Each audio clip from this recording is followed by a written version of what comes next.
시청자 여러분 안녕하십니까? 대한민국이 잘 보이는 곳으로 모셔다 드리는 신통방통 정찬배입니다. 먼저 오늘의 핵심 뉴스입니다. 국민의힘이 오늘 의원총회를 열고 비대위 구성에 대해서 논의할 예정입니다. 비대위원장 후보로 한동훈 법무부 장관, 원희룡 국토부 장관이 유력하게 거론되고 있습니다. 김아린 기자입니다. 김기현 전 대표 사퇴 이후 비대위원장을 두고 여러 함합평이 나왔지만 당내 기류는 한동훈, 원희룡 두 장관으로 좁혀지는 분위기입니다. 다만 두 사람 모두 현직 장관이라는 점이 부담이 될 수 있습니다. 당내 일각에선 비대위원장보단 총선 국면에서의 선대위원장 카드로 더 적합하다는 주장이 나오는 배경입니다. 내각에 계신 분이 지금 이 시점에 비대위원장으로 오시려면 바로 사퇴를 하고 처리돼서 오셔야 되는데 그건 좀 물리적으로 시간이 없지 않나. 당 중진 연석회의에선 두 장관 외에 인요한 전 혁신위원장과 나경원 전 의원의 역할을 주문하는 목소리도 나왔습니다. 다만 누가 되든 수직적으로 평가되는 당정 관계를 탈피하는 게 최우선 과제로 꼽힙니다. 당정 관계의 재정립 같은 것이 좀 전제되어야지 비대위를 구성을 하든지 앞으로 당의 지도 체제를 확립하는 데 있어서 훨씬 효과적이지 않을까. 또 총선이 넉 달도 남지 않은 상황에서 강력한 리더십으로 당 혁신과 안정을 동시에 추진하는 것도 과제입니다. 대표적 성공 사례인 지난 2012년 박근혜 비대위는 당명과 당 컬러를 바꾸고 진보 정당 이슈인 경제민주화로 중도층 표심을 공략해 총선과 대선을 승리로 이끌었습니다. TV조선 김하림입니다. 김기현 대표가 SNS에 글 하나 올리고 사퇴를 하는 이른바 페북 사퇴를 하고 떠난 자리, 그 자리를 앞으로 누가 맡아서 국민의힘을 끌고 가야 될지 윤재욱 원내대표가 그 적임자로 3가지 조건을 내걸었습니다.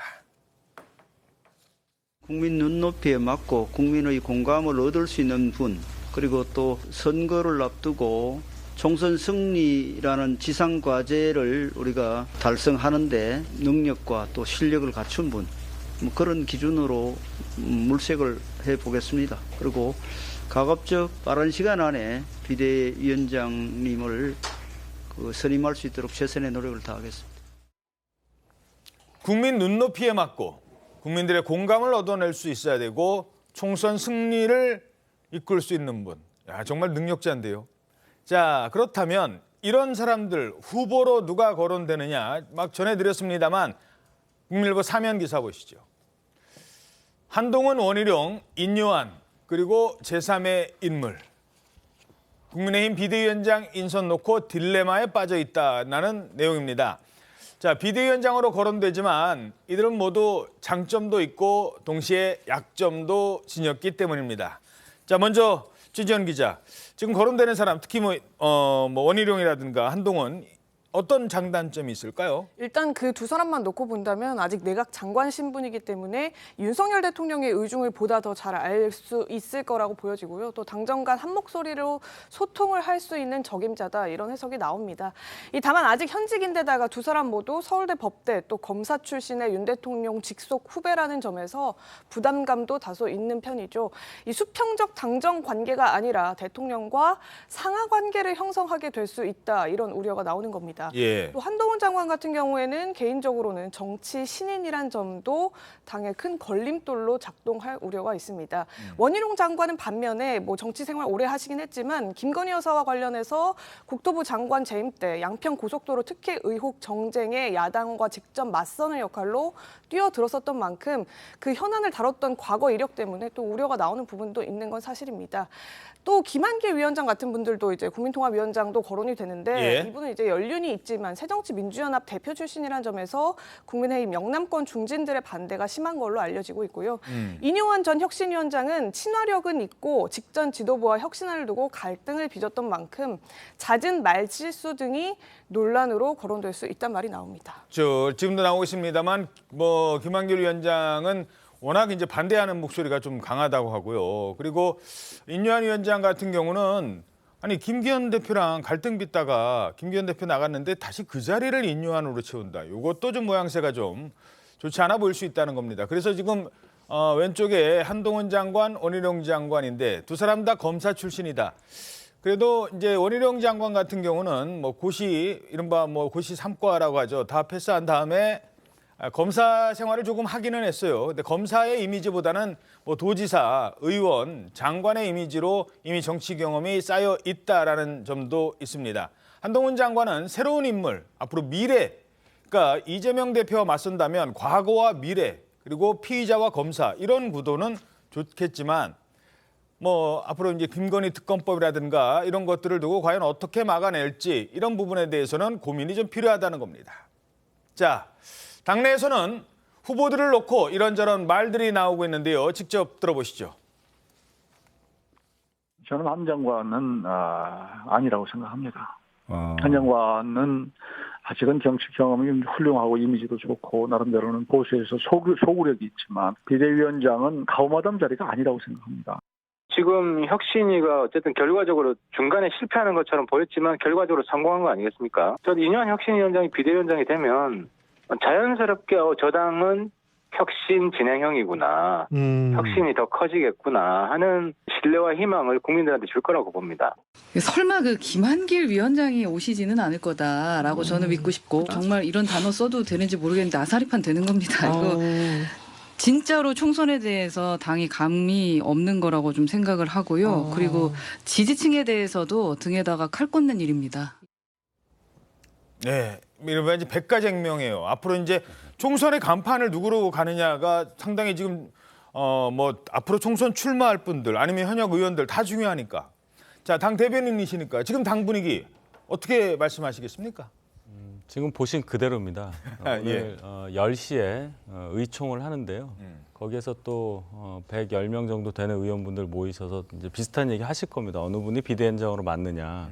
앞서서 이제 네 분에 대해서 장점과 단점을 말씀을 하셨는데 다 일리 있는 말씀입니다. 근데 결론은 결국 저희가 총선에서 한 석이라도 더 얻을 수 있는 그런 역량, 어떤 단점, 장점 그걸 다 감안하더라도 그런 방향으로 간다는 데는 다 동의하는 거 아닙니까? 그렇다면은 백가쟁명식의 얘기 속에서도 아마 중심을 잡는 얘기가 나올 텐데 안정감을 아마 우선으로 삼을 것 같아요. 지금 보면 혁신 얘기 나오다가 김기현 대표 체제가 갑자기 붕괴하는 상황이 났기 때문에 말 그대로 비대위입니다. 저희가 비대위를 하도 자주 해서 비대위가 그냥 그런가 보다 하지만 비대위는 비상한 상황에서 하는 거기 때문에 안정감에 우선을 둔 인선에 초점을 맞출 가능성이 크다. 저는 그렇게 봅니다. 예, 민주당에 계시니까 이렇게 질문드리죠. 어떤 분이 당의 비대위원장이 되면 민주당에 유리할까요? 저희들은 윤심 또는 뭐 윤 대통령의 아바타, 윤 대통령을 닮은 분이 나올수록 좋죠. 그래서 지금 뭐 거론되는 한동훈, 원희룡, 또 뭐 김한길 이런 분들은 저희들한테 뭐 나쁜 것 없고 유리하다고 생각합니다. 지금 조선일보에서 연이틀 지금 윤 대통령, 윤 정부에서 비판적인 사설을 싣고 있는데 오늘 아침에 보니까 이 벌써 세 번째 비대위 대통령이 답해야 될 차례다. 또 저번에는 대통령은 정치인은 대통령이 쫄병이 아니다. 이런 식으로 굉장히 이제 어떤 용산 대통령실과 당이 분리돼 가지고 당이 좀 독자적인 목소리를 낼 것을 요구하고 있는데 거기 비대위가 이제 윤심을 반영하는 그런 한동훈이나 뭐 원희룡 이런 분들이 오면은 저희 민주당으로서는 사실 뭐 땡큐라고 볼 수 있고요. 만약에 또 반대로 이제 우리가 두려워하는 인물 이런 분들은 이제 강한 목소리를 낼 수 있는 분들 뭐 그럴 일은 없지만 가령 뭐 유승민 이런 분들이 오면 굉장히 저희들은 좀 어렵다 이렇게 보는 거죠. 왜냐하면 과거에 비대위가 성공한 사례는 전부 다 권력에 맞서가지고 대통령의 목소리를 냈던 뭐 가령 박근혜 비대위, 김종인 비대위 이런 것 아니겠습니까? 저는 그래서 지금 거론되는 인물이 온다면은 뭐 저희들은 뭐 좋다 이렇게 봅니다. 예, 그 특징도 하나는 좀 살펴봐야 될 것 같아요. 지금 뭐 말씀을 하셨는데 어제도 전해드렸습니다만 2011년 그 당명도 바꾸고 당 색깔도 바꿨던 박근혜 비대위 이때는요 이른바 친이 이명박의 어떤 정당이었다면 그걸 박근혜 정당으로 친이에서 친박으로 권력 자체가 넘어가요. 중간에 있던 친이계의 홍준표 대표도 사퇴를 해버리고 권력 관계가 완전히 바뀌었고 당의 색깔도 바뀌고 당의 어떤 주도권도 바뀌었습니다. 그러니까 여기 정말 이제 새롭게 시작하나라는 생각이 드는데 지금의 국민의힘은 이제 그럴 수 있는 그 상황은 아니에요. 어떻게든 그러니까 혁신을 하겠다는 거지. 이게 새로서 고쳐서 다시 써보겠다는 거거든요. 그런 의미에서는 인유한 혁신위원장 50% 성공했고 김기현 대표가 한 25% 성공했다면 나머지 방점을 찍을 사람 찾을 것, 요게 그래서 중요할 것 같습니다. 그래서 사실 지금까지 선거 전략으로도 세대 교체에 대한 얘기가 굉장히 많았잖아요. 그래서 그때 항상 언급되던 게 원장관, 한장관 두 분이었기 때문에 이대로 흘러가더라도 저는 굉장히 소구력이 있을 것이다 이렇게 생각을 하고 결국은 굉장히 주되게는 한동훈 장관을 중심으로 해서 선거를 치를 수밖에 없는데 제가 보기에는 지금 당장 비대위는 좀 빠르고 정치적으로 아울러야 되는 게 많은데 당 내부 사정을 굉장히 잘 알 필요가 있거든요. 근데 당 안에서 균열이 나는 거 안에 한동훈 장관을 놓는 것은 지금까지 외부하고 맞서 싸워가지고 보수를 지켜줄 사람으로서의 이미지를 깎아먹는 수가 생겨요. 근데 이거는 정치력이라는 게 그만큼 또 필요한 영역이기 때문에 저는 전면에 두 분이 나서야 되는 게 맞고 그 중심에 이제 한동훈 장관보다는 원희룡 장관이 먼저 나오고 선대위 쪽으로 해서 한동훈 장관이 등판해서 쌍두마차 체제로 해서 선거를 치르는 게 맞겠다. 그 정도면 국민의힘이 쇄신이 되고 세대 교체가 되고 결국은 86과 맞서서 이쪽은 완전히 새로운 정치 권력이 나오는 거다라는 프레임을 잡을 수 있거든요. 예. 그럼 이거는 그냥 고쳐 쓰는 수준이 아니라 당 자체가 환골탈태가 됐고 예전에 윤석열 신당에 대한 얘기도 나왔었잖아요. 예. 국민의힘의 전통적인 이미지를 쇄신하고 아예 윤석열 신당하고 거의 싱크로율이 한 80~90%까지 오는 수준이 될 수 있다. 저는 그런 변화가 국민들께도 좀 소구력이 있을 것이다 이렇게 생각을 합니다. 예. 자, 반면에 이 목소리까지는 좀 듣고 넘어가야 될 것 같습니다. 기왕에 바뀐다면 제대로 바뀌면 어떻겠느냐, 뭐 좀 더 과감하게 바꾸면 어떻겠느냐라는 차원의 목소리입니다. 동아일보 일면입니다. 여당 내부에서 비대위원장이 누가 되든 중요한 건 대통령이 변해야 된다라는 주장도 나오고 있다는 겁니다.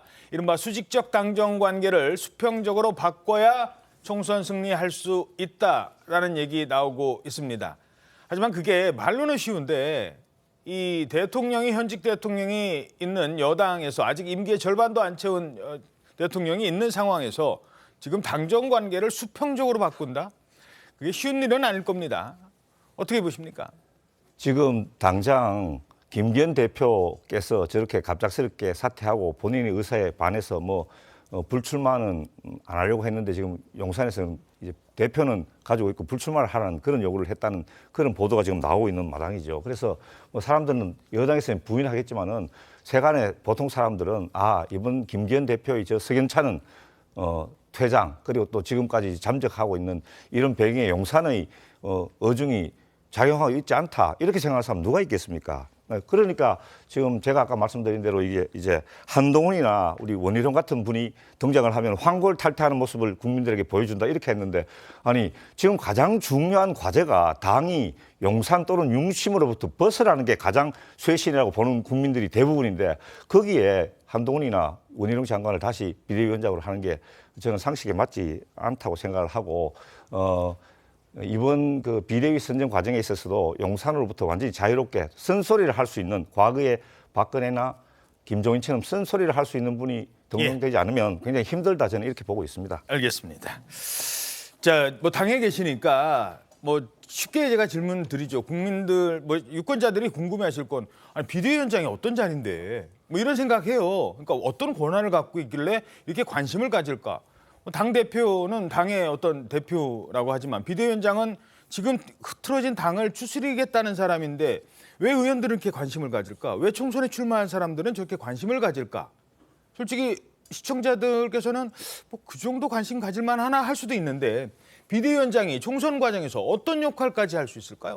비대위원장은 당대표입니다. 당대표가 비상 상황에 즈음에서 발족하는 것이 비상대책위원회니까요. 그러면 그 비대위원장의 권한은 일단 당직 모든 인선을 다 할 수 있고요. 예. 가장 중요한 거는 공관위원회 설립에 관련한 설치에 관련한 모든 인사를 관장할 수 있는 거예요. 공천관리위원회를. 네. 그래서 현역 의원들 아까 보셨잖아요. 어느 분은 누구 오면 안 된다, 누구 와야 된다 이런 식으로 얘기한 이유가 본인의 공천 유불리가 어느 분이 오느냐. 어느 분이 비대위원장이 오느냐에 따라서 이미 어느 정도 결정될 수 있다고 보기 때문이에요. 그 비대위원장이 또 본인과 비슷한 생각을 가진 사람을 공관위원장으로 임명할 수 있고 공관위 구성에도 영향을 미칠 수 있고 왜냐하면 저희 당은 거의 공관위원 안에 사무총장, 사무부총장 두 분이 거의 다 들어갔었어요. 예. 지난 21대 총선 때만 사무총장 한 분 들어갔고 그 전 두 번 총선에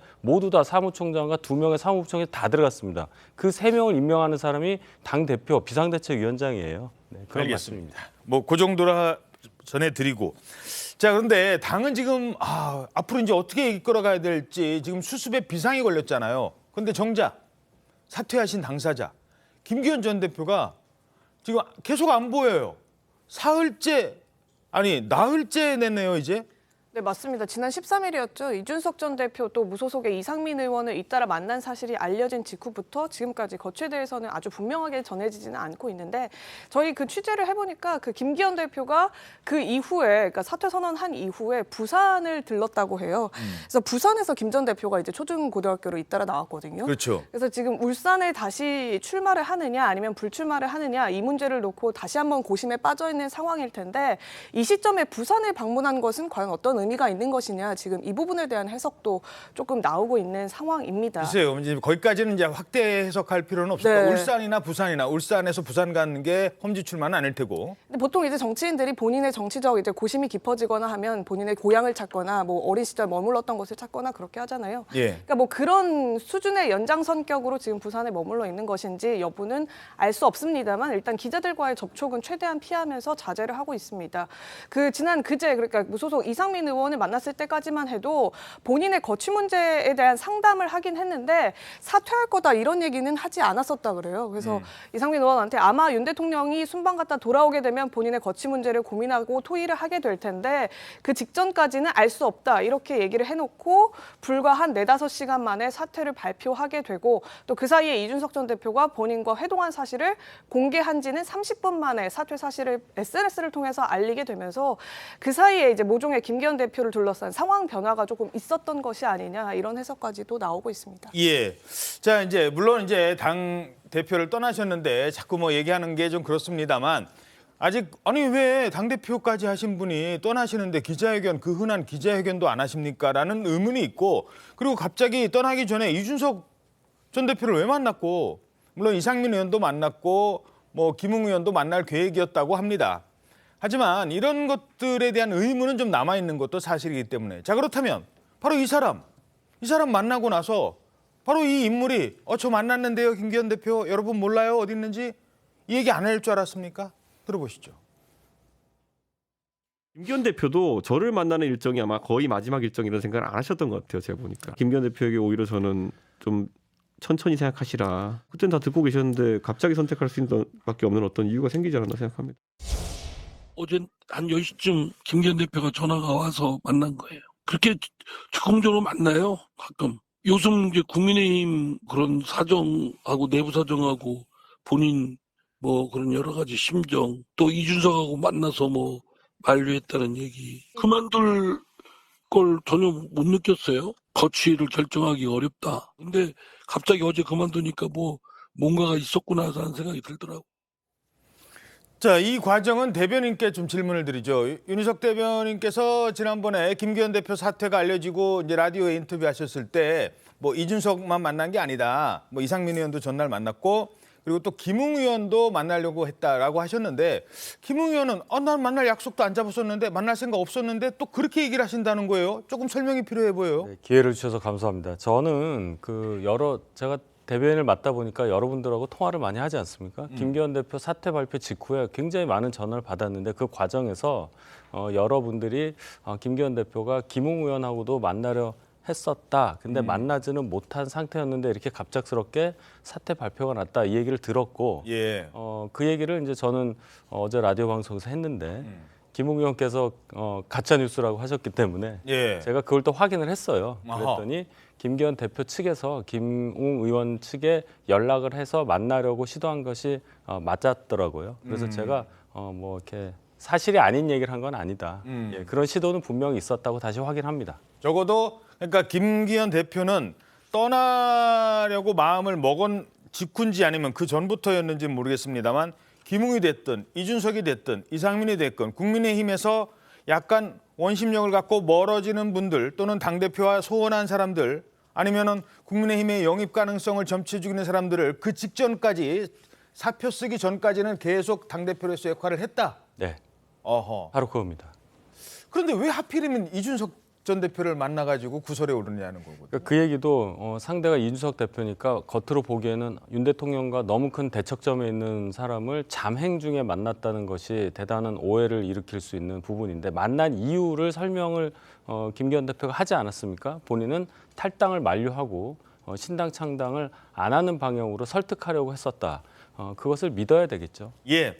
자, 그런데 이준석 전 대표가 김기현 대표 만났잖아요. 그 전에. 근데 그 전까지는 사실 어떤 태도였죠? 김기현 대표한테 상당히 공격적이었어요.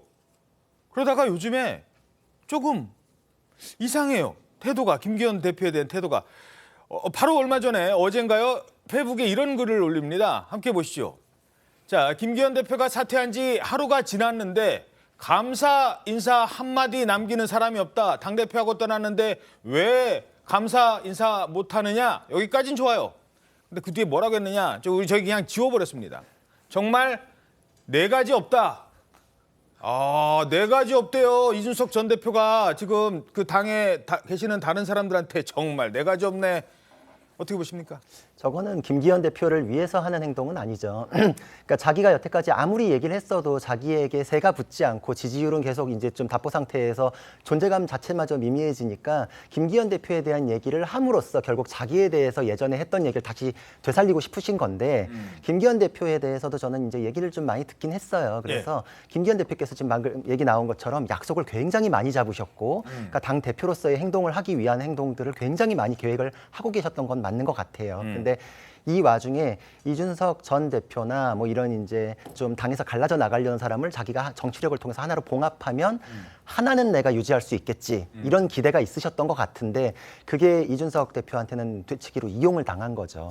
이용당한 거다. 이용당한 거죠. 왜냐면은 제가 저 속보 나왔을 때 둘이서 회동 이렇게 딱 한 줄 나왔을 때 그 신문사의 논설위원님이랑 정치평론가랑 같이 있었어요. 근데 그때 이제 저희끼리 사담으로 바로 녹음하고 얘기하고 방송 나가서 바로 얘기할 사람을 왜 만나냐. 큰일 났다라고 얘기를 했는데 아니나 다를까 나중에 이제 기사가 자세히 나온 걸 보니 방송에서 얘기를 하고 방송에서 얘기가 나오자마자 김기현 대표가 놀래서 SNS에 바로 사퇴 의사표명을 올린 거다. 이렇게 순서가 그렇게 돼버렸더라고요. 그러니까 우리가 얘기할 사람인데라고 했는데 이미 얘기를 했더라고요. 그러니까 이준석 대표는 김기현 대표에 대해서 지금 이제 두둔하는 식으로 얘기하는 건 순전히 그건 자기 정치 위한 것이고 김기현 대표의 그 하나라도 유지하고자 하는 욕망을 이용했다 이렇게 볼 수 있는데 김기현 대표께서는 좀 타이밍을 놓쳤기 때문에 결국은 자기가 내려놓음으로써 지켜야 되는 것들을 시간만 보내면서 둘 다 놓치는 상황이 되지 않았나 이런 생각이 듭니다. 그런데 이제 그런 행보가 괜한 오해를 살 수도 있다는 겁니다. 바로 무슨 얘기 나오는지 아십니까? 요거는 조금 뭐 심각한 문제는 아니에요. 심각하게 받아들이지 마십시오. 그걸 전제로. 자, 김기현, 이준석이 만났다라고 하니까 안철수 의원, 안 그래도 이준석 전 대표랑 사이 안 좋잖아요. 이 노래 생각납니다. 이 노래라고 하면서 어떤 노래를 또 올렸느냐? 이 노래였습니다.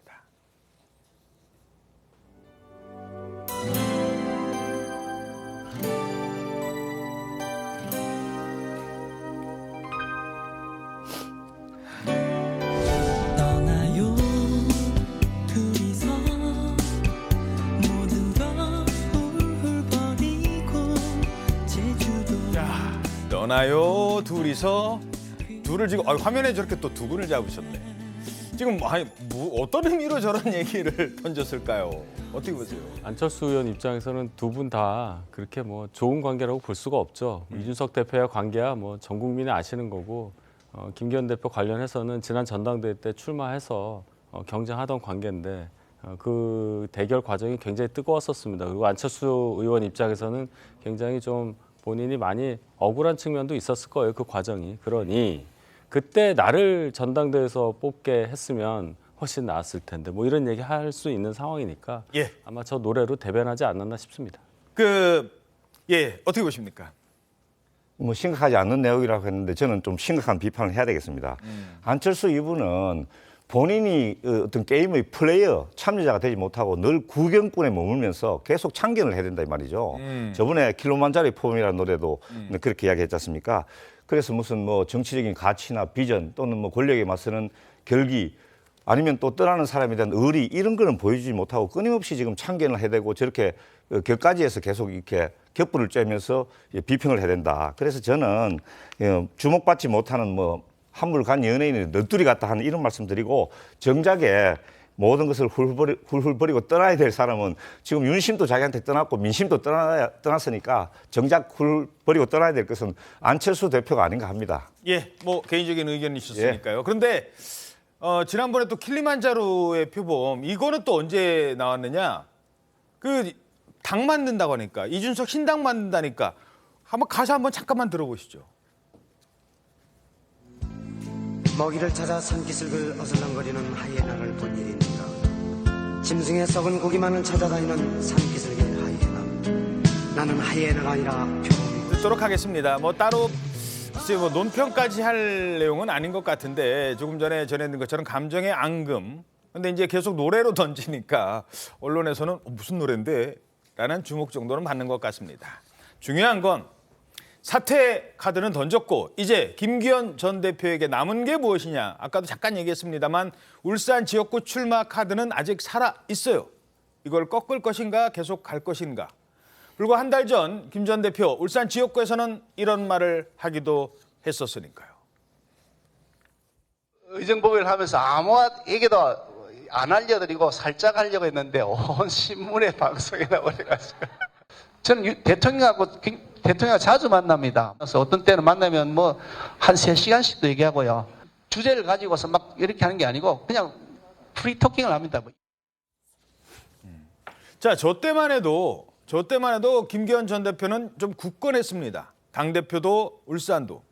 그런데 이 사람이 등장하면서 지금 주춤해졌고 이 사람이 나오면서 본인의 발언이 정말 줄었습니다. 누구였느냐? 나를 밟고 가라 장제원. 들어보시죠. 제가 가진 마지막을 내어놓습니다. 이제 떠납니다. 버려짐이 아니라 뿌려짐이라고 믿습니다. 저를 밟고 총선 승리를 통해 윤석열 정부를 성공시켜 주시길 부탁드립니다.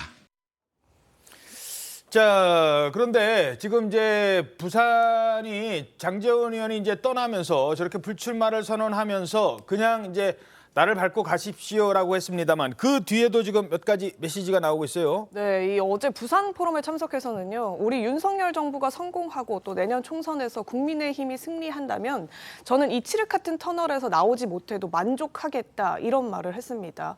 이 장 의원은 22대 국회가 출범하고 또 새 인물이 등장하면서 본인은 긴 터널에 들어갈 걸 잘 알고 있다 이렇게 얘기를 하면서 본인의 선당 후사 정신을 공개적으로 강조한 건데요. 이 장 의원의 부산시장 출마 가능성도 지금 거론이 되고 있는데 이 부분에 대해서는 박형준 현 시장을 성공하게 해야 할 책임이 나에게 있는데 이런 이야기가 나오는 것 자체가 당황스럽다 이런 반응도 보였습니다. 예, 물론 이제 확인이 안 돼서 저희들이 좀 조심스럽습니다만 일부 언론을 통해서는 김기현 전 대표, 이제 전 대표죠. 전 대표를 향해서 대통령실에서도 전화가 왔었고 장제원 의원도 전화를 했었다. 뭐 이런 얘기는 있습니다. 그런데 이제 확인되는 바는 없기 때문에 여기까지만 말씀드리고 자, 하나만 더 짚고 넘어가죠. 김기현 전 대표가 물러나면서 이른바 대표님 가시면 저희들은 어떡하라고요? 라는 뭐 그 표현까지 좀 그렇습니다만 언론에서는 낙동강 오리알이라는 표현을 쓰니까요. 그런 사람들도 있다고 합니다. 꼭 그런 건 아니에요. 꼭 그런 건 아닙니다. 이게 당사자가 있고 정치인의 생명이 걸린 문제이기 때문에 지금 상황에서 누구는 낙동강 오리알 됐네 할 정도는 아닙니다만 그런 분석도 있다는 겁니다. 한국일보 3면입니다. 권력만 쫓다가 방향을 잃었다. 최우선 쇄신 대상이 된 신핵관. 신핵관이 뭐예요? 신핵관. 자, 최종 기자, 신핵관은 또 뭐예요? 이게 김기현 전 대표 사퇴 과정에서 대화방에 거친 글을 남겼고 또 엄호환 초선 의원 15명 가운데 한 11명 정도를 지금 일컫는 게 이 신핵관인데요. 공천이 곧 당선으로 이어지는 대구, 경북, 또 부산, 울산, 경남, 서울, 강남을 이런 지역구, 그러니까 여당 텃밭 지역구를 두고 있어서 절박감이 없다 이런 지적이 지금 꾸준히 제기가 되어 왔습니다. 이 당 한 관계자는 김 전 대표를 확실하게 세워놓고 공천을 받겠다 이런 생각으로 김 대표를 엄호했을 건데 결국 김 전 대표가 물러나게 됐으니까 이 신핵관들 이른바 낙동강 오리알이 된 셈 아니겠느냐 이렇게 꼬집는 말들이 당내에서도 나오고 있습니다. 예, 알겠습니다. 하지만 이제 정치인들의 행보라는 게 초선 의원들이 물론 자신의 소신을 갖고 처음부터 끝까지 하시는 분들도 있지만 또 당내 그 관계라는 게 있지 않습니까? 위에 사장님이 화가 나고 전무님이 화가 나면 부장이나 과장이 우리 회식할까? 이럴 수는 없는 거 아니겠습니까? 그런 분위기 차원에서 나온 점도 어느 정도는 지금 파악이 되고 있습니다. 하지만 지금 홍준표 대구시장이라든가 일부 의원들이, 일부 이제 정치인들이, 원로들이 이 신핵관에 대해서 비판적 목소리를 내고 있다라는 것까지는 전해드리죠. 자, 국민의힘은 이렇게 비대위 체제를 향해서 속도전을 펼치는 등 거센 쇄신 바람을 일으키고 있습니다. 이러자 민주당에서도 우리는요. 우리는 왜 안 합니까? 이거 너무 늦는 거 아닙니까? 언제까지 이재명 대표 바라볼 건데요? 빨리 우리도 비대위 구성하는 것 아닙니까? 라는 목소리가 터져나오고 있습니다. 시쳇말로 선빵은 뺏겼습니다. 선빵 뺏겼기 때문에 더 세게 해야죠. 당대표가 선당 후사하는 통합 비대위로 가야 합니다. 한 발만 물러서 주시기 바랍니다. 당대표가 주 3회 재판받고 재판 결과에 따라 유죄 판결이 선고될지도 모르는 위험을 그대로 방치하는 것은 국민과 당원에 대한 도리가 아닙니다. 당대표 사퇴를 요구하는 거 아닙니까? 통합 비대위가 들어선다는 건 당대표직을 내려놓으신다는 얘기겠죠. 당대표를 비롯한 최고위원 전체가 사퇴하고 새롭게 통합 비대위로 가자. 자, 한국일보 일면 보시겠습니다. 비명계 어제 기자회견까지 열고 처음으로 이재명 대표에게 공개적인 반기를 들고 나섰습니다. 이재명 사퇴는 기본이고 비대위를 꾸려라, 비대위 체제로 전환하라라고 요구를 한 겁니다. 아까 얘기만 하니까 통합 비대위 얘기 나오던데 이건 또 뭐예요? 조홍천 의원한테 들어보니까요. 이제 어쨌든 이재명 대표가 물러나고 비대위를 새롭게, 그러니까 현 지도부 다 물러나고 비대위를 꾸리는데 이걸 통합으로 가야 된다 이 취지입니다. 이제 계파와 상관없이 친명이든 비명이든 계파를 통합하는 방식의 비대위를 새로 꾸려야 된다. 지금 이런 주장을 하고 있는 건데요. 다만 이제 비대위원장을 누구로 앉혀야 된다 이런 것까지 구체적으로 나온 건 아니고 다만 이재명 대표가 물러나야 된다 이런 취지의 주장인 것으로 읽힙니다. 예. 자, 이제 목소리가 이제 민주당에서도 왜 우리는요 이런 목소리가 나오는 것 같아요. 그렇죠. 지금은 또 사실 이거에 대해서 진지하게 논의를 할 수밖에 없고 민주당에서 이걸 그냥 외면할 수는 없거든요. 이낙연 신당에 대한 얘기도 나오고 주류 민주당이 사실상 밖으로 나가는 거거든요. 제가 보기에 삼총리 연대에 대한 얘기도 있지만 정통 민주당은 그쪽에 정체성이 있기 때문에 새로운 민주당을 채워 넣으려고 하는 것은 사당화에 대한 논란, 친명, 친명, 비명 이것만 가지고 지금 공천이 좌우되고 앞으로 당이 꾸려진다. 이거는 과거 우리가 알아왔던 정통 민주당하고 굉장히 다른 모습이거든요. 예. 근데 이게 지금 과연 이재명 대표의 사법 리스크 방탄을 위해 가지고 이재명 대표가 아무런 말도 듣지 않고 딱 움켜쥐고 있는 것대로 관철이 돼야 되겠는가? 이게 공당으로서의 자세인가라는 거는 비명계, 지금 이제 혁신계라고도 하는데 그쪽에서의 목소리는 자기들 공천과 결부시켜서 하는 얘기로 이게 폄하할 내용은 아니거든요. 근본적인 문제다. 그렇죠. 근본적인 문제죠. 그리고 이분들도 이제 그것까지 다 내놓고서 얘기를 해요. 우리 공천과 상관없다. 나 우리 공천 못 받아도 상관없다라고까지도 이제 얘기를 하시잖아요. 저는 아예 다 그냥 그렇게 선언하시고 얘기하시는 게 맞을 것 같아요. 지금 결이 굉장히 다른 게 이준석 대표 같은 경우하고 빗대어 가지고 자꾸 물타기 하려는 분들도 있지만 그분은 당에서 원래 당신 정치하던 그곳에 공천 받으세요라는 분위기 때문에 무서워서 나가시려고 그러는 거고 예. 이분들은 원래 내가 1군데에서 배제되고 쫓겨나게 돼 있으니까 시스템이 지금 망가지고 있습니다라고 하는 거니까 굉장히 결이 다르거든요. 그렇죠. 민주당 안에서의 얘기는 사법 리스크, 사당화 논란 이거부터 시작된 거기 때문에 공천 파동과 관련된 내용이 아닙니다. 이건 진지하게 받아들여야 되는 문제라고 생각합니다. 자, 그나마 이분들은 그래도 공천 안 줘도 돼요 수준이잖아요. 내가 민주당에 있고 나도 총선 생각 지금 있지만 출마할 생각 있지만 비록 나한테 공천 안 줘도 나는 할 말은 하겠습니다. 지금 민주당이 그만큼 어렵습니다라고 했어요. 그런데 이분은 또 다른 사람은 출마 안 한다고 선언했습니다. 다음에 정치 안 한대요. 그런데 이런 얘기를 지금 계속 쏟아내고 있습니다. 저는 오늘 제게 남아있는 모든 것을 다 내려놓고 마지막으로 한 번 더 호소드립니다. 22대 총선에 제게 남아있는 출마 기회를 다 내려놓고 백의종군하겠습니다. 선거법만은 지켜주십시오. 이재명 대표와 민주당에도 호소합니다. 멋지게 지면 무슨 소용? 그게 아닙니다. 멋지게 이깁시다. 용기를 냅시다. 양당 기득권이 아니라 국민 편에 서겠다고 했던 대국민 정치개혁 약속을 지킵시다. 그리고 지역구에서 일당합시다. 멋없게 이기면 총선을 이겨도 세상을 못 바꿉니다. 멋없게 지면 최악입니다. 자, 멋있게 지면 뭐 하느냐라는 이재명 대표의 말에 멋없게 지는 게 최악입니다라고 했는데 어제 막 의원총회 열리고 이탄희 의원이 뭐 눈물까지 흘렸다고요? 예, 지난번에 이제 용인병 불출마 선언을 하면서 험지 출마하겠다 이런 얘기를 하면서도 크게 울었는데 어제 의원총회에서도 선거제 현행 유지를 주장하면서 눈시울을 붉혔다 이런 얘기가 지금 복수의 의원들을 통해서 전해지고 있는데요. 지금 이탄희 의원은 자신의 지역구까지도 내려놓으면서 현행 선거제대로 가고 위성정당 만들지 않아서 전체 정치 상황을 볼 때 소수정당이 원내에 좀 입성해서 정치 다양화를 이루는 데 주목해야 된다. 이런 주장을 지금 연일 내놓고 있습니다. 다만 이제 당내에 병립형, 그러니까 과거로 회귀해서 우리 당이, 그러니까 민주당 소속으로서 원내 일당이 되기 위한 선거구 확보가 중요하다. 지역구 확보와 의석수 확보가 중요하다.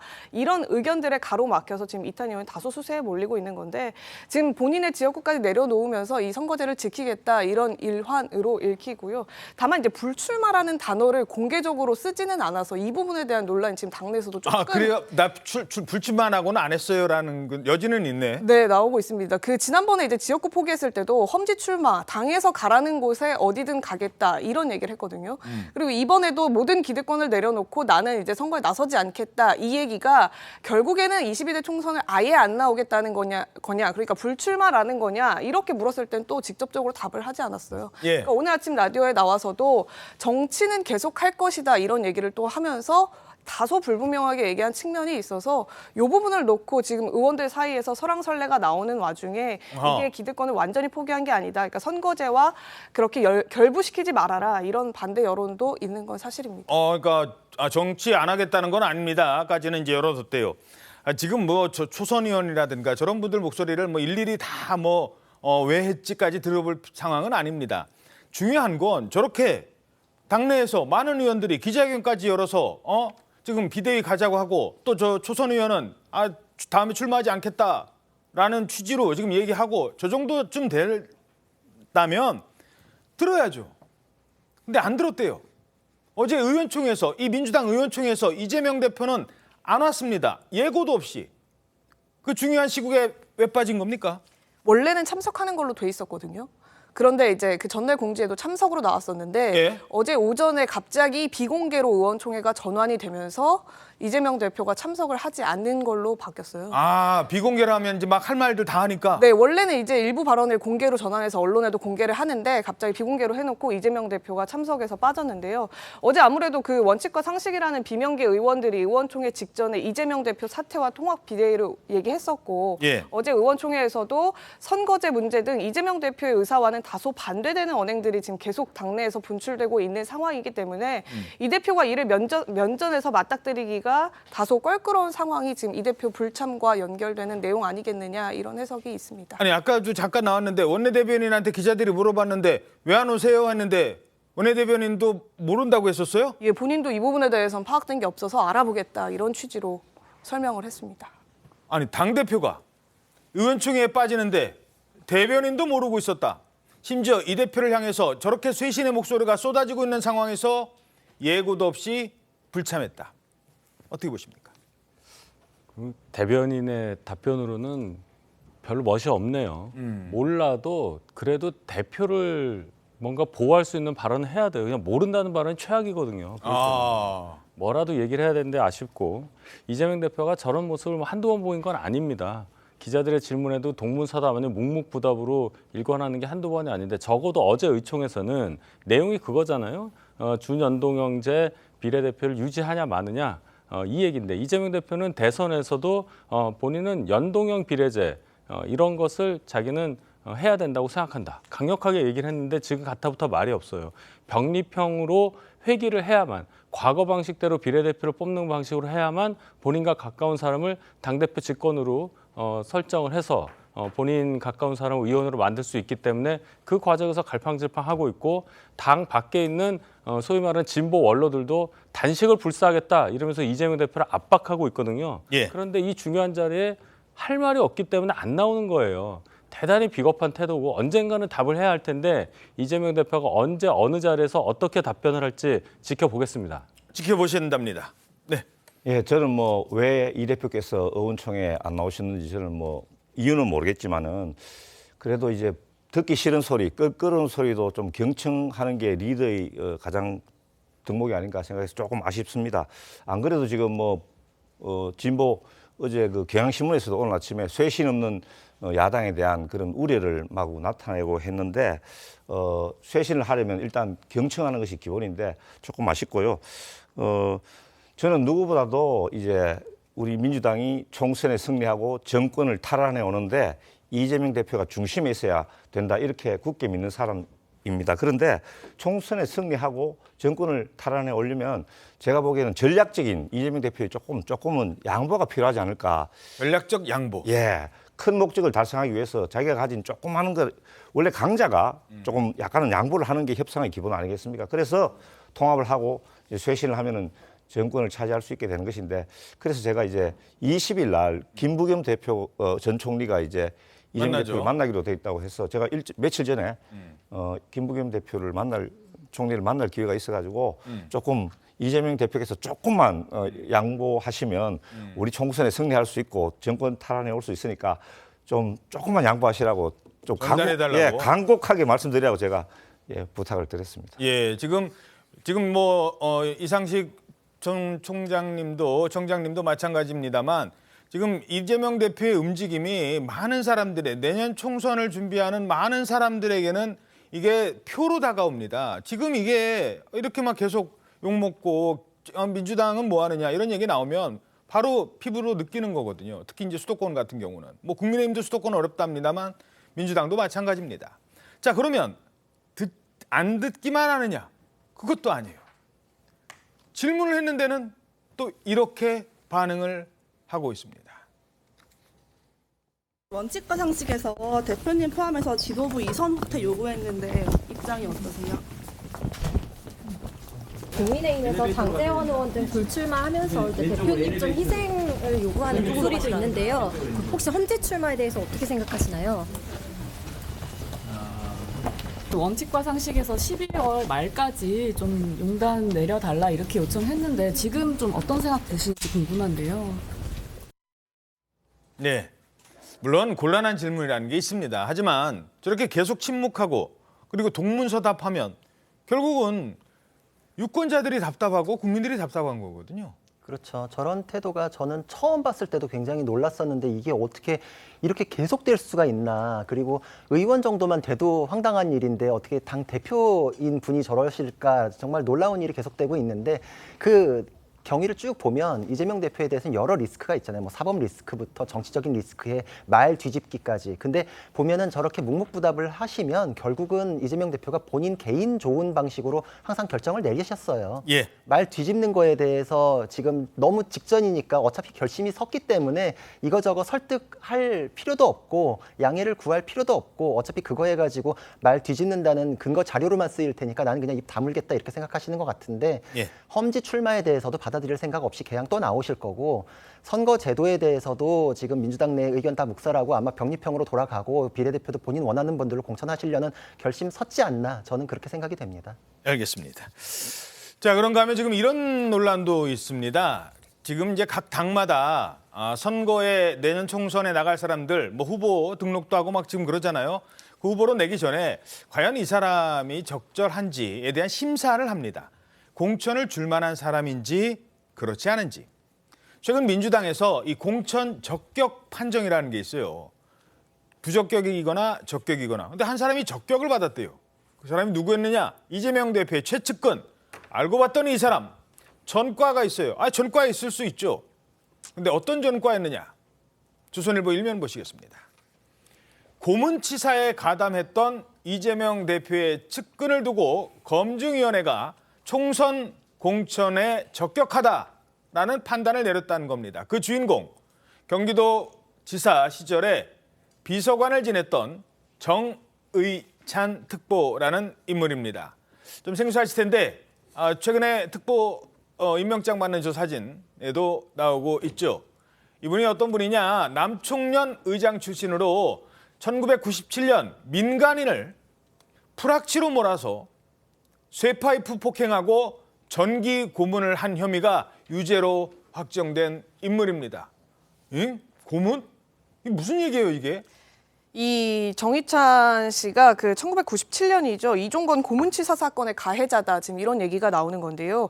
이분이 한총련 산하에 있는 전남대 연합대 대학교 의장 출신입니다. 예. 운동권 출신이라는 건데 이 사람이 이 이종건 씨라고 97년도에 전남대에 들어왔는데 그냥 구경하러 온 일반인이었는데 경찰 프락치 아니냐 이렇게 의심을 하면서 어허. 당시에 이제 소주를 나눠 먹은 가해자들이 예. 12명의 만취 상태로 7시간에 걸쳐서 이 이종건이라는 분을 고문하고 폭행했다는 겁니다. 잠깐만요. 아까 그 화면 뭐 본인 얼굴 지금 더 이상 뭐 그것까지는 좀 그렇습니다만 당시에 소주가 12병이었대요. 소주 12병을 나눠 먹고 쇠파이프로 폭행하고 고문했어요. 그래서 그게 어떻게 나왔어요, 형이 나중에? 그래서 당시 이제 18명이 검거됐고 저분이 결국에는 사망을 했는데 6명에게 중형이 선고가 됐습니다. 그중에 한 명이 정의찬이었고 2002년에 김대중 정부 때 특별 사면됐습니다. 예. 자, 고문치사 사건과 관련된 사람인데 지금 나오죠. 적격. 이번에 총선에 민주당 후보로 나가도 된다. 어떻게 보세요? 말도 안 되는 일이죠. 저건 정말 말도 안 되는 일이고 역사적으로 봤을 때 그 박종철 고문치사 사건 있었잖아요. 저는 그 기념관에도 여러 번 갔어요. 거기 사진 중에 고문하지 말라라는 플랜카드 들고서 시위하는 사진이 있는데 제가 그거 보면서 정말 펑펑 울었었거든요. 근데 저분들은 운동권 했다면서 그 괴물을 똑같이 닮아 있어요. 아니 민간인을 고문했잖아요. 돌아가시게 만들었잖아요. 자기가 반대했던 거에 똑같이 대응하는 똑같은 행동을 했던 사람이잖아요. 저런 분이 어떻게 국민의 대표로서 정치 활동을 하려고 하는지, 그리고 그거를 왜 당에서 걸러내지 못하는지. 정치인 공인은 음주운전만 있어도 속죄하고 자숙하고 물러나야 되는 거 우리 지금 건전한 상식으로 지금 와 있는데 저분은 저거에 대해서 지금 유죄 실형도 받았던 분이거든요. 지금 다 알고 있잖아요. 지금 민주정당을 자처하시는 분들이 자기들이 반대했던 것과 똑같이 그 괴물과 같은 행동을 닮아있던 분에 대해서 받아들인다면 국민들은 그만큼 더 떠날 것입니다. 예. 다만 이제 저게 원래 1차 공천 그 적격 심사는 당에서 이제 공지를 했어요. 그래서 기자들에게 미리 알렸는데 이제 공지가 판정에 대해서 결과가 나왔다 이렇게 알려줬는데 2차는 또 공지를 하지 않았거든요. 2차에서는 어떻게 됐을지 모르는군요. 예, 근데 지금 저분이 2차에서 적격 심사를 받았다라고 이제 공지를 했는데 당에서도 저 부분을 인지하고 했는지는 모르겠지만 원래는 이제 다 공지를 해주면서 발표 결과에 대해서 확인해봐라 이렇게 알려주는 것 대비 2차에서는 그런 공지는 따로 없었습니다. 예, 그렇군요. 자, 그런데 이 상황에서 또 주목되는 법이 어제 민주당 주도로 통과가 됐습니다. 운동권의 셀프 특혜법. 민주당이 최근 민주유공자법을 강행 처리했는데요. 자, 이게 그동안 4.19, 5.18였잖아요. 근데 그거 말고도 또 어떤 논란인 겁니까? 이게 민주화 보상법에 따른 이 민주화 운동자 관련자 대한 보상을 해주자 이건데요. 요점은 4.19 혁명 또 5.18 민주화 운동을 제외한 다른 민주화 운동에 참여해서 피해를 본 이들도 유공자로 지정하자 이런 법입니다.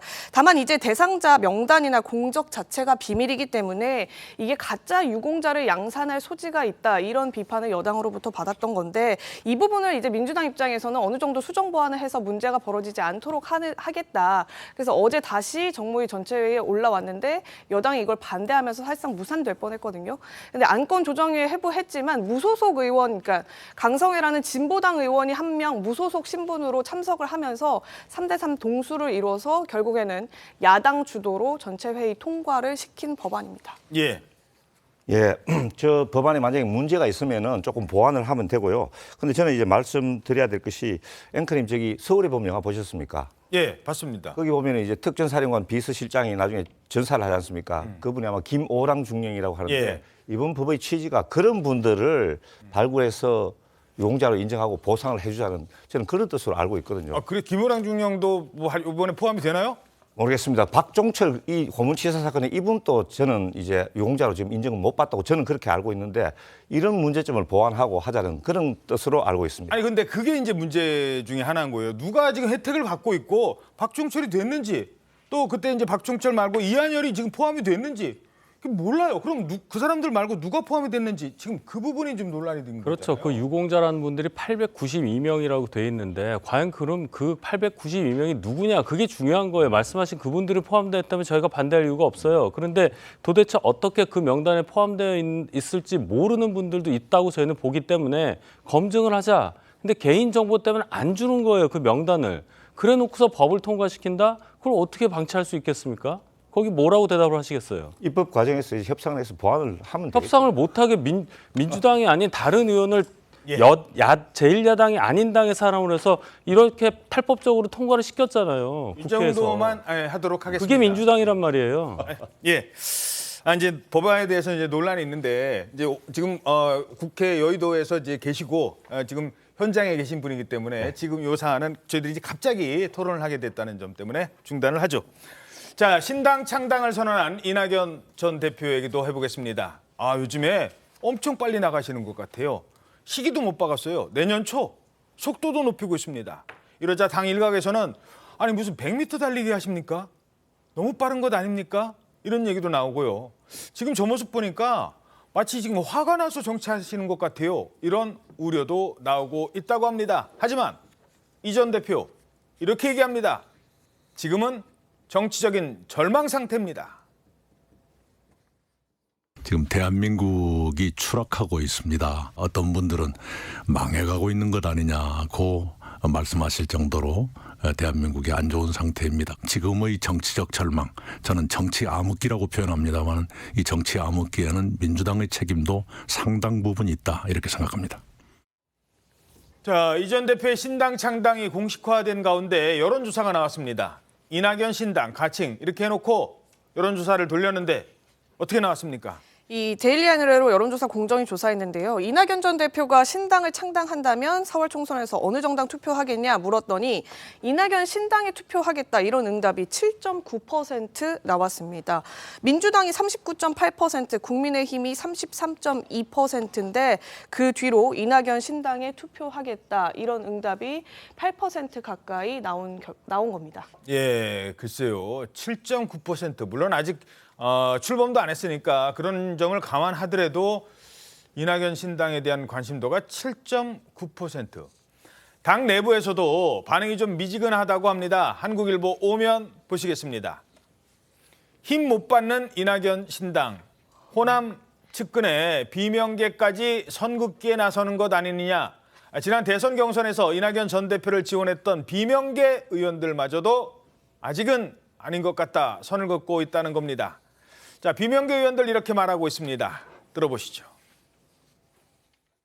이낙연 전 대표께서 숨고르기가 좀 필요한데 숨고르기 없이 갑자기 링에 뛰어들어가지고 막 100m를 질주하고 계시는 것 같아가지고 신당을 추진할 때 그래 이낙연계 의원들이 몇 명이라도 같이 가네라고 하는 모습을 같이 보여줘야 할 텐데 과연 그게 가능할까? 평소 화법 생각하면 뭐 이미 강은 건넜습니다. 저희랑은 무관하게 진행을 하고 계시는 거고요. 왜 저렇게 서두르시지? 대한민국을 위해서도 그렇고 민주당을 위해서도 본인을 위해서도 일도 도움이 안 된다고 생각해요. 도시락 싸들고 다니면서 말리고 싶은 그런 심정이에요. 지금 민주당의 신당 반응들은 어떻게 나오고 있어요? 이게 조금 아직은 수세적인 사람들이 많습니다. 실체가 없다. 또 지금 왜 이전 총리가 혼자서 저렇게 질주를 하는지 모르겠다. 이런 얘기가 나오는데 친명 주류도 마찬가지고요. 심지어 비명계 의원들조차도 아직은 실체가 없기 때문에 내가 뛰쳐나갈 이유와 명분이 없다. 이렇게 지금 얘기를 하고 있습니다. 다만 이제 총선, 이제 공천 상황이 어떻게 되느냐가 변수로. 윤곽이 잡히면. 예, 그러니까 만약에 이제 공천에서 예를 들어 안 됐다고 하더라도 안 된 이후에 나가는 건 좀 명분이 떨어지잖아요. 공천을 못 받았기 때문에 내가 탈당해서 의원 한 번 더 해보겠다고 나가는 것이다. 이런 해석을 나올 수 있기 때문에 그 시점이 조금 관건이 되는 것 같습니다. 만약 민주당을 이탈해서 이낙연 신당이나 제3당으로 넘어가게 되더라도 공천 때문인 것만은 아닌 것으로 보이게끔 하는 보관이 뭐가 있을까를 조금 고민하고 있는 분위기는 맞는 것 같습니다. 예. 자, 그런데 당이 분열되면 표가 분열되는 거잖아요. 지금 민주당 있고 또 이낙연 신당 있으면 유권자들은 몇 번을 뽑아야 될지 모르고 이게 그 민주당에서 현장에 있는 분들은 좋게 보이지는 않을 것 같아요. 지금 걱정이 태산입니다. 그래서 지금 방금 대기실에서 신경민 의원님 만나가지고 예. 제가 이낙연 대표님 제발 좀 말려달라고 했습니다. 예. 그렇군요. 신경민 전 의원은 이낙연계로 있지만 그래서 지금 막 김민석 의원이 뭐 지금 막 사쿠라 막 그러고 있잖아요. 사쿠라라는 비판은 좀 과하지만 분명히 이낙연 대표가 지금 과속하고 있고 조금 저는 본인의 평소의 스타일과 다른 행보를 보여서 걱정이고요. 물론 민주당 잘못하고 있는 건 맞습니다. 뭐 정치 다 잘할 수 없지만 지금 민주당 잘못하고 있는 것 있습니다. 그리고 이낙연 대표 말 경청할 부분 분명히 있습니다. 이분이 이제 가장 내세우는 이제 그게 뭐냐면은 당내 민주주의가 질식되고 있다 이건데 저는 항상 이렇게 생각합니다. 그러면 나라의 민주주의는 어떻게 하느냐? 민주주의가 지금 전체적으로 퇴행하고 있다는 그런 여러 가지 국민들의 우려와 염려가 많고 민생이 도탄에 빠졌다 이렇게 이야기를 하는데 지금 정권 심판론이 가장 큰 지금 이번 총선의 이슈로 떠오르고 이번 총선에서 꼭 우리 민주당이 승리해야 된다는 이런 절박감이 지금 팽배해 있는데 여기에 이제 우리 이낙연 대표께서 본인이 민주당에 본류 있는 것만은 분명하지만은 이재명은 민주당이 아니듯이 이낙연은 민주당도 아니란 말이죠. 그래서 왜 우리 민주당의 원로 어른이신 이분께서 이렇게 하느냐. 저도 뭐 이제까지 이재명 대표에 대해서 비판을 자제해 왔지만은 지금 너무 나가시는 것 같다. 너무 당의 미래를 걱정 안 하시고 본인의 위주로만 생각하시는 것 같다. 그래서 우려하지 않을 수 없다. 누가 정말 이낙연 총리 좀 말려줬으면 좋겠다 하는 것이 제 솔직한 저희들 심정입니다. 예, 지금 현장에서 뛰고 있는 분들의 또 이런 목소리도 있다는 것까지 전해드렸습니다. 자, 그런데 민주당의 총선 출마한다든가 민주당에 계신 분들이 걱정하는 게 이낙연 전 대표만 있는 게 아닌 것 같습니다. 사실은 이분 걱정이 더 클 수도 있어요. 민주당 돈봉투 사건의 정점으로 지목된 송영길 전 대표의 구속 여부, 이르면 다음 주 월요일에 가려지게 됩니다. 저를 구속을 시킨다고 영장을 청구했는데 이재명 대표도 마찬가지고 모든 우리 국민들은 불구속 재판을 받을 권리가 있다고 생각합니다. 검찰과 한번 법정에서 제대로 공방을 벌일 수 있도록 불구속 재판을 받을 수 있게 해달라고 요청할 생각입니다. 저는 저를 어떻게 해도 좋고 저는 어느 현장에서든지 정말 이 윤석열 검찰 독재가 타도되고 무너지는 날까지 온몸을 당해 싸워나가겠다는 말씀을 드리겠습니다. 구속영장 실질 심사를 앞두고 검찰과 송영길 전 대표 간의 신경전 고조되는 분위기입니다. 오늘자 한국일보 11면 보시죠. 송영길 매표 행위. 송영길이 매표 행위를 한 것이다. 돈봉투는. 그리고 검찰의 비약, 비밀의 약을 몰랐다. 검찰이 숨겨놓은 비밀의 약이 있는데 이걸 몰랐다. 설마 이것까지 했겠어? 이것까지 알았겠어? 목사연까지 뒤져보겠어? 영장심사 앞두고 치열해진 장외 신경전. 자, 구자령 변호사님. 제일 궁금한 것부터 송 전 대표 만약에 이제 영장심사 들어가면 누가 하는지는 잠시 뒤에 저희들이 또 따져보고 일단 법리적으로 봤을 때 구속 가능성 어떻게 보십니까? 발부 가능성이 굉장히 높죠. 구속 가능성을 굉장히 높게 봐야 되는데 이거는 사건 내용도 그렇고 관련자에 대해서 지금까지 온 경위를 봐도 그런데 관련된 사람 박모 보좌관, 윤관석 의원, 강내구 감사 다 구속됐어요. 돈봉투 사건만으로. 근데 지금 가장 수혜를 본 사람, 위에 정점에 있는 사람은 법정형 자체도 더 높아요. 예. 그 자체로도 그냥 죄질이 굉장히 높은데 거기에 먹사연에 대한 추가 혐의가 드러나서 형량이 앞에 있는 사람의 곱하기 한 3은 돼요, 지금. 내용 자체가. 금액이 한 9억 넘게 확 그렇죠. 늘었어요. 그러니까 정치자금법 위반에 뇌물까지. 그게 또 뇌물이 금액이 커서 특별법으로 넘어가 버렸어요. 그러니까 이거는 앞에 돈 봉투만 가지고도 구속사안인데 거기에 한 곱하기 3 정도 생각해야 되는 정도로 혐의가 중하고, 그리고 방금 말씀하셨던 게 좀 법적으로 맞지 않는 게 불구속 재판의 원칙 아니냐. 원칙이 그렇죠. 근데 그거는 혐의가 그래서 약하고 그러면 아예 죄 짓질 말아야죠. 그런데 죄 지은 사람 중에 불구속으로 가려면 수사에 협조하고 증거인멸하지 말고 충실히 자기권 방어권 행사해가지고 수사기관을 최대한 설득하게끔 해야 되는데 깡통폰 제출하고 하드디스크 교체하고 관련자들 입 맞추려고 시도하고 이러면은 구속영장 청구할 수밖에 없잖아요. 그래서 원칙에서 중대에서 발부할 수밖에 없는 그 예외적인 사유로 갔다. 본인이 자초했다. 이거는 그리고 충분히 방어권을 행사할 수 있는 소명 기회를 본인이 묵비권으로 차버렸잖아요. 이거는 수사를 받는 동시에 내 말이 맞다는 거를 반대로 방어권을 행사할 수 있는 똑같은 기회거든요. 예. 그 장을 포기했다는 거에 대해서 사실 그냥 상식에 의해서는 다들 어느 정도 이 혐의에 대해서도 판가름 났지 않았을까 싶습니다. 예. 자, 그런데 송영길 전 대표의 운명을 가를 그 영장 전담 판사가요, 이번에도 그 판사라고 합니다. 오늘자 동아일보입니다. 송영길 구속심사 이재명 영장 기각시킨 그 판사가 결정한다. 이재명 대표 영장 기각시킨 그 판사 누구였죠? 유창훈 영장전담 부장판사입니다. 이분이 이 송영길 대표 이 돈봉투 의혹 관련해서도 판단을 내렸었는데 이 같은 증거인멸 부분을 놓고 강래구 전 감사위원과 박영수 전 보좌관 발부했고요.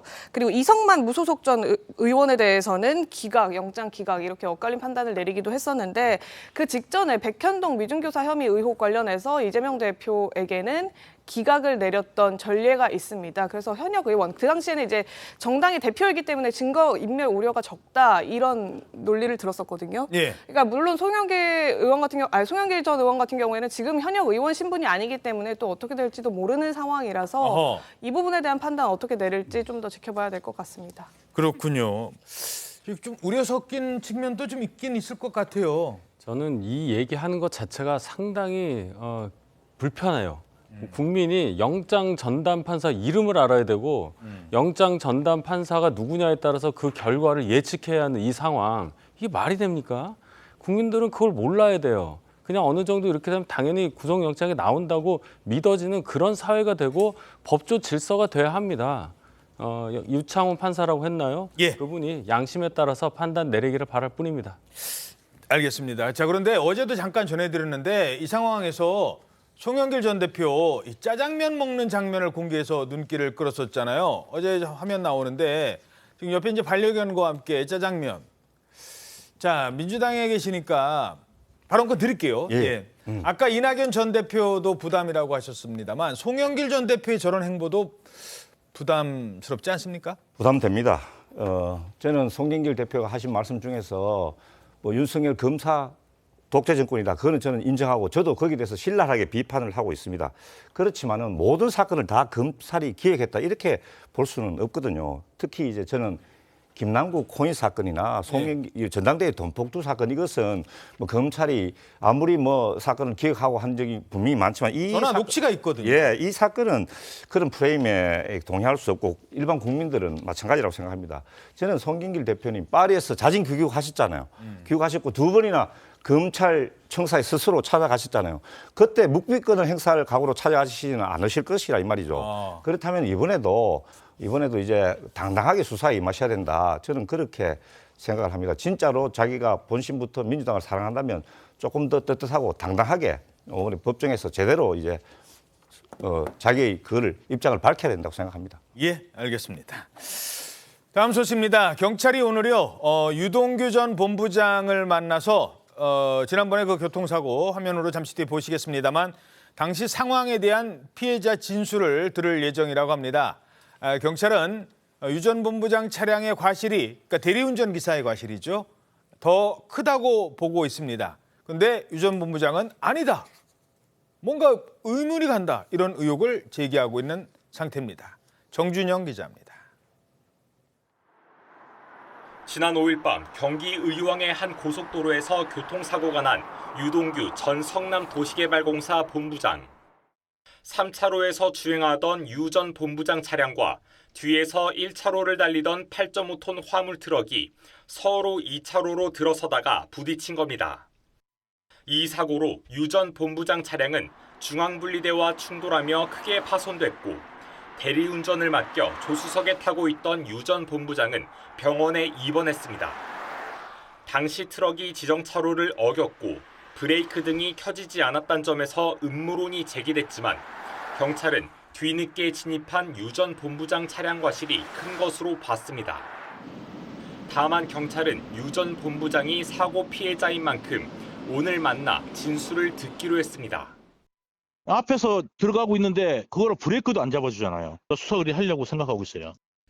한편 사고 여파로 유 전 본부장의 대장동 본류 사건 공판 기일은 열흘가량 연기됐고 이재명 더불어민주당 대표의 공판도 19일로 변경됐습니다. TV조선 정준영입니다.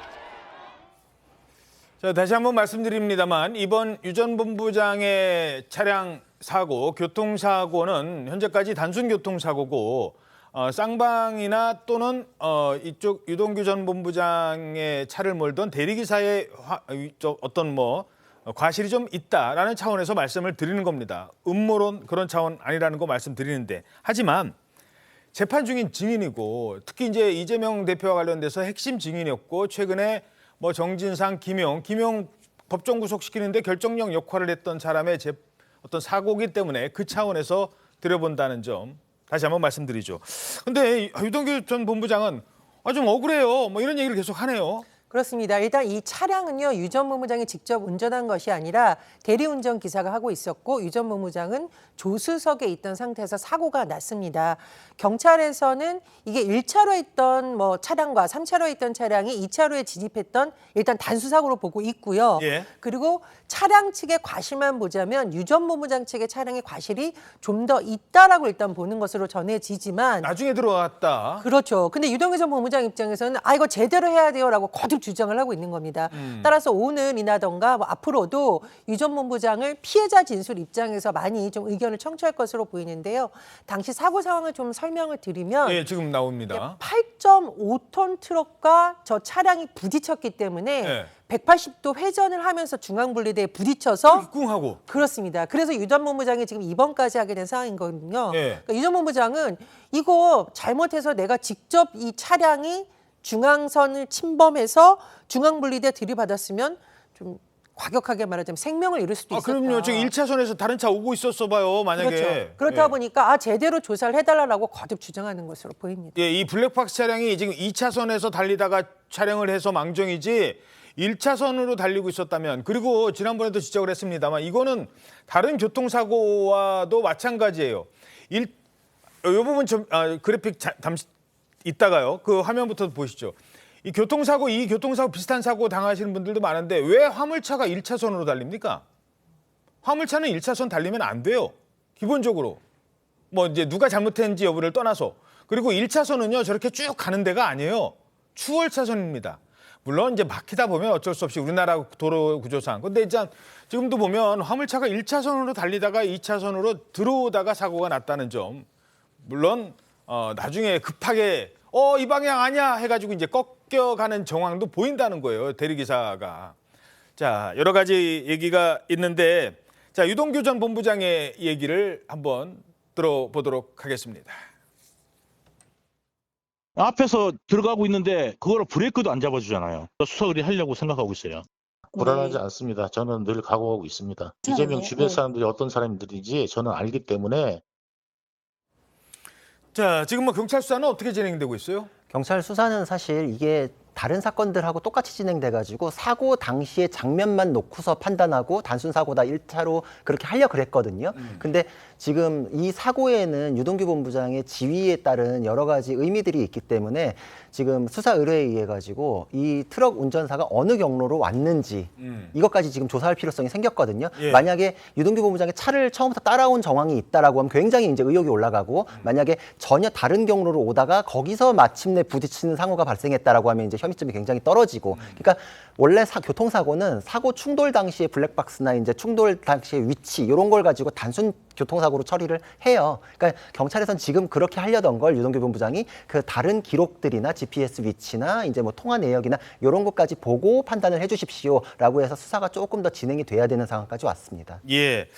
자, 그리고 이제 뭐 다른 이재명 대표와 관련된 이제 다른 분들, 법인카드의 그 조모 씨, 뭐 이런 분들도 이 사건 보면서 좀 불안하다, 빨리 재판해달라. 특히 그 위증교사 사건 그 당사자 같은 경우는 빨리 재판해 주세요. 불안합니다. 뭐 불안한 이유는 각각이고 그건 주관적이긴 합니다만 핵심 증인들에 대한 뭐 보호라고 할까? 이 차원에서 그런 것도 좀 필요해 생각해 볼 차원도 있는 것 같아요. 그렇죠. 그래서 법원에서도 그 증인, 핵심 증인들에 대해서 안내문 같은 걸 배부할 때 증인 보호 프로그램이나 심적 안정에 관해서 이제 좀 도움을 받을 수 있는 것들에 대해서 안내를 해주거든요. 근데 이건 전형적으로 그게 필요한 사항이다. 왜냐하면 음모론이라고 지금 하고 단순 교통사고라고 하더라도 이런 일들이 벌어지는 거에 대해서는 공포감을 가져요. 왜냐하면 항상 모든 사람들은 내 지위가 불확정적일 때 그 자체가 힘들거든요. 근데 수사에 대해서 지금 끝나고 재판을 받고 나는 재판 오래 받을 필요가 없음에도 불구하고 계속 늘어져야 되는 상황들도 있었고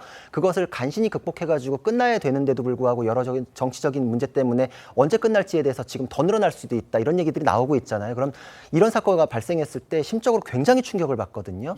이건 심리적인 안정에 대한 지원 그리고 또 신변에 대한 보호 이런 거를 더 강화해서 핵심 증인일수록 더 안정할 수 있고 더 진실을 얘기할 수 있게 하는 환경을 만들 필요가 있습니다. 예, 알겠습니다. 자, 다음 소식입니다. 여러분이 좋아하시는 가수가요. 한 사람의 어쩌면 생명을 살렸다? 그 좀 오바일까요? 어찌됐든 이제 사연 들어보시면 우리가 모르고 지나가는데 큰 병 있는 경우 있잖아요. 그걸 찾았답니다. 바로 이 가수의 사연인데 임영웅 씨 얘기 들어보시죠. 대장내시경은 먹는 약물 너무 역겹고 힘들어. 그렇죠? 매번 대장내시경은 피하고 안 했는데 이번에는 영웅 씨가 건강검진하라 해서 역겹던 약물도 꿀물처럼 느껴지면서 그만큼 편안하게 건강검진을 마쳤습니다. 덕분에 초기 단계 암 진단받고 치료 마쳤습니다. 진짜 감사하고 사랑합니다. 정말 다행이네요. 이 암이 초기에 발견이 돼서 치료가 됐다는 게. 또 어디 계셔? 저분이 사연 속 주인공인가 봐요. 그러니까 평소에 대장 내시경 잘 안 받던 분이 우리 영웅이가 받아보세요 해서 그냥 받아봤는데 덜커덕 암을 초기에 발견했군요. 그러니까요. 제가 앵커님한테 솔직하게 한번 여쭤보겠습니다. 대장 내시경 어떻게 쉽게 받으실 수 있겠어요? 힘들어요. 요즘에도 옛날보다는 그나마 나아졌어도. 이제 대장 내시경 받으려면 약물도 먹어야 되고 또 그 과정에 대해서 약간 꺼려하는 분들이 많은데 자세도 좀 불편하고. 네, 그렇습니다. 이 팬분도 아마 그래서 꺼렸는데 임영웅 씨가 건강검진 받으세요라고 거듭 강조하니까 그래 내가 좋아하는 가수가 저렇게 얘기하는데라고 해서 진단을 받았어요. 너무 다행인 건 초기에 암을 발견해서 치료까지 잘 마쳤다는 겁니다. 이영웅 씨 입장에서도 정말 흐뭇한 소식이고 앞으로도 임영웅 씨 팬들에게 좀 선한 영향력이 미치지 않을까 싶은데 임영웅 씨가 항상 주장한 게 있습니다. 건강하고 행복하셔서 연말 가기 전에 많은 분들 건강검진 받아보셔야겠습니다. 또 이런 선한 영향력을 펼치고 있는 것 같습니다. 다음 소식입니다. 최근 스포츠 스타들의 다사다난한 소식들 많이 전해졌는데 이번에는 아름다운 마침표를 예고하는 한 선수의 훈훈한 소식입니다. 추추 트레인 추신수 선수입니다. 이제 야구의 전설로 남는 걸까요? 추신수 선수가 그라운드를 떠난다고요? 그렇죠. 지금 24년간의 여정을 마무리하겠다라고 이제 밝혔고요. 내년 시즌에 대해서는 팬들에 대한 봉사 차원의 성격이 굉장히 큽니다. 왜냐하면 이분은 미국에서부터 사실 돈이나 명예나 이런 거는 이미 다 이뤘기 때문에 추신수 저택 유명했었잖아요. 그렇죠. 아쉬운 게 없는 분인데 운동선수가 내 몸 힘들게 해가면서 단련하고 뛰는 것 자체가 굉장히 고통스러워요. 그래서 만족하면 운동선수는 거기서 끝이다라는 말이 있는데 다 이뤘는데 지금 현역으로 계속 뛰는 거는 굉장히 놀라운 일이거든요. 팬들을 위해서. 그렇죠. 그래서 다 주고 떠난다라는 말이 그만큼 어울리는 건데 이분은 내년에는 특히나 연봉이나 이런 것도 다 포기하고 주장에 굳은 일 맡고 2군에 대해서도 정신적으로 도움이 되겠다. 아예 구단에 헌신하고 팬들에게 다 주고 떠나겠다라는 그 의견까지 밝혔기 때문에 더 화제가 되고 있습니다. 추신수의 연봉을 다 그냥 본인이 안 받는다고요? 봤는데요. 그 금액이 최저 수준이라는 겁니다. 추신수 선수의 올해 연봉 17억 원인데 내년엔 얼마일까요? 3천만 원입니다. 그런데 그 3천만 원도 다 기부를 하겠다고 밝혀서 예. 많은 사람들이 정말 훈훈하다, 따뜻하다라고 할 수밖에 없는데 추신수 선수가 사실 SSG에 입단할 때 연봉이 무려 27억 원이었습니다. 야. 그때도 10억 원을 기부한 바 있는데 추신수 선수의 별명이 추추 트레인인데요. 제가 그래서 한번 손동작을 생각해 봤거든요. 예. 추추 트레인 멋있습니다. 추추. 앞으로 계속 이렇게. 알겠습니다. 추추 트레인. 2024년 시즌이 끝나면 추신수 선수의 활약을 못 보게 될 것 같은데 추 선수는 야구 선수로의 꿈에 대해서 이렇게 얘기했었습니다. 저는 항상 미국에 있을 때도 항상 우승이었습니다. 목표는 내년도 우승이고 그 2년도 우승이고 미국 야구에서 오랫동안 하다 보니까 정말 최소한의 기본적인 그런 선수들의 안전을 책임질 수 있고 안전하게 더 야구를 할 수 있도록 바뀌어야 된다고 생각합니다. 자, 이번에도 한파를 녹이는 기부 소식입니다. 야, 이번에 통 큰 기부래요. 우리나라는 아닙니다만 고향 사람들과 동창들에게 특별한 선물을 줄게 하면서 최대 1억 원을 줬다던 그분, 그 회장님이 부영이죠. 부영의 그 회장님께서 동남아에 보이십니까? 저게 다 버스인데, 야, 저 버스를 다 기부한다고요? 그렇습니다. 이중근 회장이 라오스에 무려 600대 버스를 기증하겠다고 밝혔습니다. 와. 사실 여러분 이렇게 라오스 가보시면 오토바이 타고 달리는 모습 많이 보이시잖아요. 뚝뚝이라고 하던가 뭐 그런 것도 있고. 예, 밤에는 괜찮지만 낮에는 정말 덥는데 네. 좀 편안하게 아이들도 어린이도 탈 수 있는 저런 버스를 기부한 건데요. 오. 사실 이부영 회장은 지난 2월에도 버스 1,200대를 기부를 했습니다. 와. 이번까지 합하면 무려 1,800대를 라오스에 기부하는 건데 예. 그래서일까요? 이런 기부 행사에도 라오스 총리실 앞 광장에서 이런 행사가 열리게 되고요. 기증식에는 손사이 시파톤 총리를 비롯해서 정부의 주요 관계자들도 참석했다고 합니다. 근데 왜 버스를 기부해야겠다 생각을 하셨을까? 그러니까 이부영 회장이 라오스에 갔을 때 이 어린아이들과 어머니들이 오토바이 타고 달리는 모습을 보면서 굉장히 가슴이 아팠다고 합니다. 그 애를 업고요 오토바이 타고 간 엄마들이 많대요. 그렇습니다. 근데 문제는 뭐냐면요. 이 더운 날씨에 아이들이 안전장치가 없는 상태에서 오토바이 타면 추돌 사고라든가 오토바이가 넘어졌을 때 굉장히 크게 다칠 수도 있고 예. 아이들이 졸다가 엄마 손을 놓으면 또 떨어질 수도 있다고 해요. 예. 그래서 어린이와 이 엄마들이 조금 더 안전한 대중교통을 이용했으면 좋겠다는 마음에서 버스를 기부하게 됐다고 합니다. 큰 기부 해외까지 뻗치고 있습니다. 저희는 1분 뒤에 돌아오겠습니다. 네, 오늘 아침 대한민국 잘 보이셨습니까? 오늘 하루 당신의 대한민국을 저희 신통방통이 응원해드리겠습니다. 여러분 힘내시고요. 다음 주에 뵙겠습니다. 고맙습니다.